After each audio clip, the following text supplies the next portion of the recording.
안녕하세요. 혹시 그런 생각 해보신 적 없으세요? 왜 어제 다르고 오늘 다른지. 이 환율이라는 게 도대체 왜 매일같이 춤을 추는 걸까요? 오늘은 바로 그 복잡하고도 아주 흥미로운 이야기.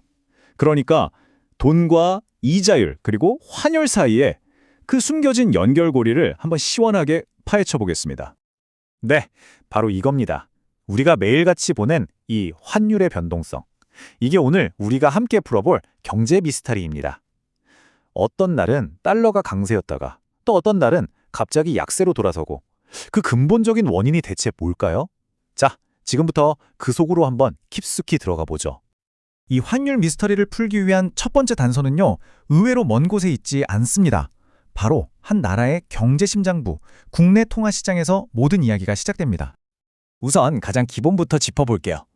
돈, 즉 화폐라는 건 단순히 종이나 숫자가 아니죠. 물건을 살 때 쓰는 교환의 매개체 역할도 하고 이 커피가 얼마인지 알려주는 가치의 척도가 되기도 하고요.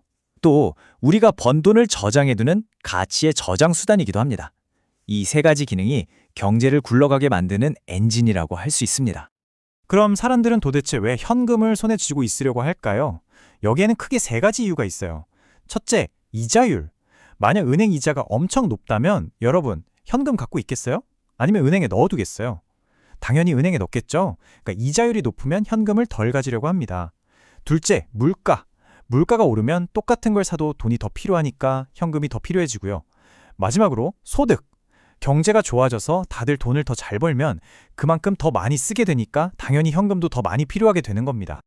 자, 이 개념을 그래프로 한번 옮겨볼까요? 지금 화면에 다른 건 잠시 잊으시고요. 저 아래로 향하는 파란 선에만 집중해 주세요. 이게 바로 화폐의 수요 곡선입니다.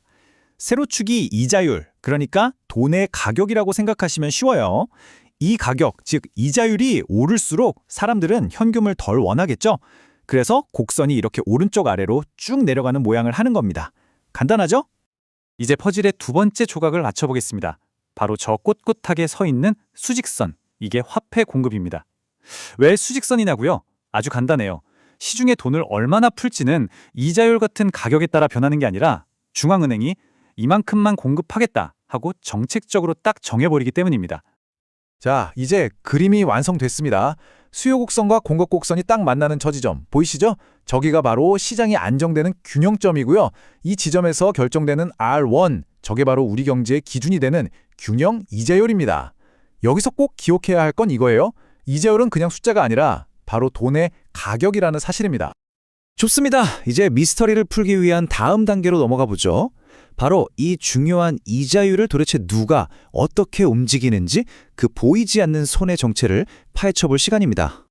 중앙은행이 시장을 어떻게 조율하는지 한번 보세요.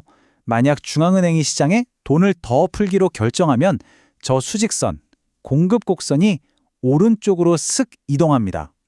그럼 어떻게 될까요? 새로운 균형점이 만들어지면서 이자율이 R1에서 R2로 뚝 떨어지는 게 보이실 겁니다. 뭐 당연한 얘기죠. 시중에 돈이 흔해지니까 돈의 가치, 즉 돈의 가격인 이자율도 싸지는 법니다. 자, 이제 국내에서 이자율이 어떻게 정해지는지 확실히 알았죠? 그럼 이제 이 지식을 가지고 시야를 확 넓혀서 국경을 넘어 전 세계의 돈이 움직이는 외환시장으로 한번 가보겠습니다. 바로 이 그림이 오늘 이야기의 핵심입니다. 아래쪽 그래프는 방금 우리가 본 국내 통화시장이에요. 여기서 이자율 R이 결정되죠. 그런데 이 R이 저 위쪽 그래프, 즉 국제 외환시장에 그대로 영향을 줍니다. 왜냐하면 국내 이자율이 곧 달러 예금의 수익률을 의미하거든요. 국내 시장과 국제 시장은 이렇게 보이지 않는 끈으로 단단히 연결되어 있는 겁니다. 자, 여러분이 수십억을 굴리는 글로벌 투자자라고 상상해보세요. 어떤 선택을 하시겠어요? 그냥 우리나라에 돈을 묻어두고 안정적인 이자를 받을 것인가? 아니면 다른 나라에 투자해서 그 나라 이자에다 환율 변동으로 인한 대박까지 노려볼 것인가? 투자자들은 항상 이 저울질을 합니다. 그리고 당연히 돈이 더 될 것 같은 곳으로 자금이 쏠리게 되어 있죠. 자, 이제 거의 다 왔습니다. 퍼즐 조각들이 다 모였어요.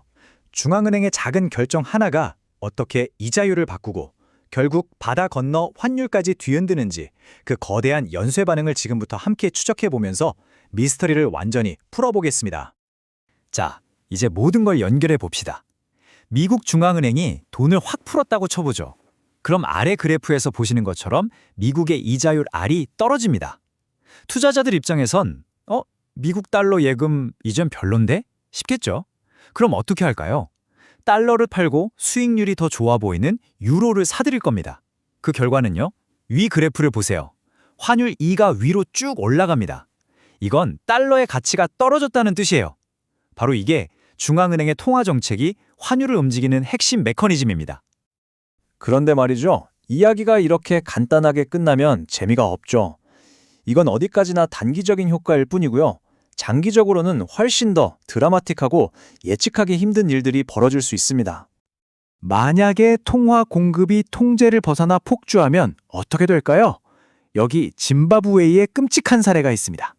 이 그래프 거의 수직으로 치솟는 거 보이시죠?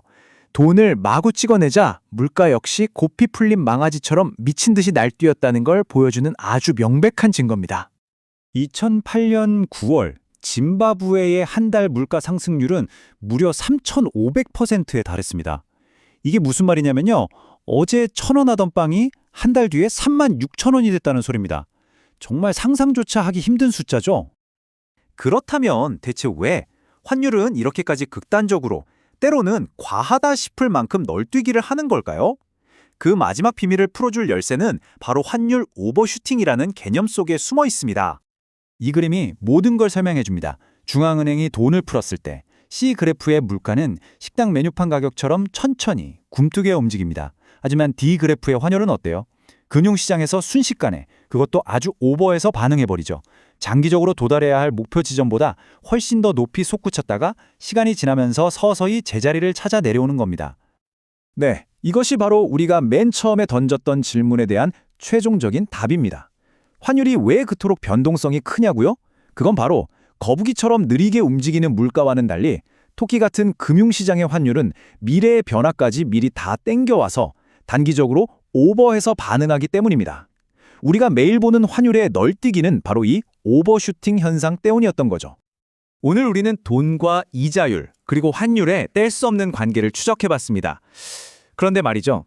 비트코인 같은 디지털 화폐가 점점 더 우리 삶에 가까워지는 미래에도 과연 오늘 우리가 배운 이 고전적인 경제 원리들이 똑같이 적용될 수 있을까요? 한 번쯤 생각해 볼 만한 질문을 남기면서 오늘 분석은 여기서 마치겠습니다.